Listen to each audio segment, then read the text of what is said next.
I legally bought 5 classic cars from a widow. Someone posing as her grandson tried to sue, but was exposed as her granddaughter's ex. I'd been restoring my neighbor Margaret's fence for free when she stopped me mid-hammer to ask about my truck. Is that a '69 Chevy? She squinted at my project truck parked in her driveway, the one I'd been rebuilding since high school. Close, 71 C10. Still working on her. Margaret smiled sadly. My late husband Robert would have loved talking trucks with you. He had 5 in the barn before he passed last month. She paused. Would you want to see them? I need to sell, but I want them going to someone who'll actually drive them, not some dealer who'll flip them. The barn was a time capsule. 2 fully restored Camaros, a 67 SS and a 69 Z28. A 70 Chevelle that needed nothing, and 2 parts cars that were basically rolling scrapyards. I did the math in my head. Easy $85,000 if sold separately. Probably $100,000 to the right collector. Mrs. Margaret, these are worth real money. You should get them appraised. I know what they're worth. She handed me a folder. Robert kept all the documentation. He always said he wanted them to go to a young person who'd enjoy them like he did, not rot in some collection. She quoted me $40,000 for all 5. I felt sick. That's half what you'd get from I'm 76 years old with more money than time. You've been mowing my lawn for 3 years and never let me pay you. Robert would have wanted this. I paid her $45,000.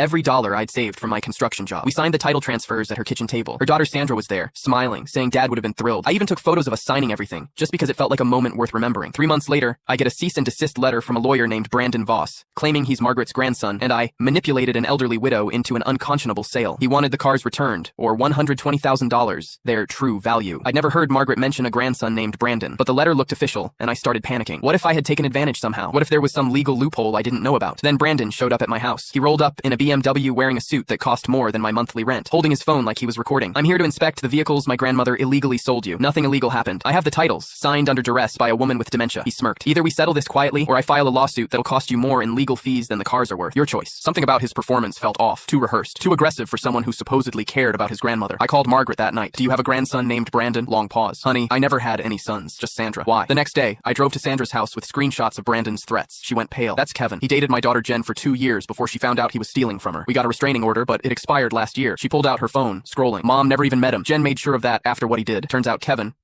Brandon, had been stalking the family's social media after Margaret's husband died. He'd seen the estate sale posts, figured out about the cars, and created an entire fake legal threat, hoping I'd just pay him to go away. But here's where it gets beautiful. Kevin sent me one final text. Last chance before I file Monday. $80,000 and we're done. I responded, file away. I'll see you in court. Monday morning, I got a call from his law firm, the real one, where he was apparently a junior associate, except Kevin had been sending those threatening letters on company letterhead without permission, claiming to represent a client that didn't exist. He was fired that afternoon. Sandra called me a week later, laughing. Jen just texted me. Kevin's moving back in with his parents because he can't find another firm that'll hire him after being terminated for ethics violations. The Camaros are still in my garage. I drive the 69 every Sunday, exactly like Robert would have wanted.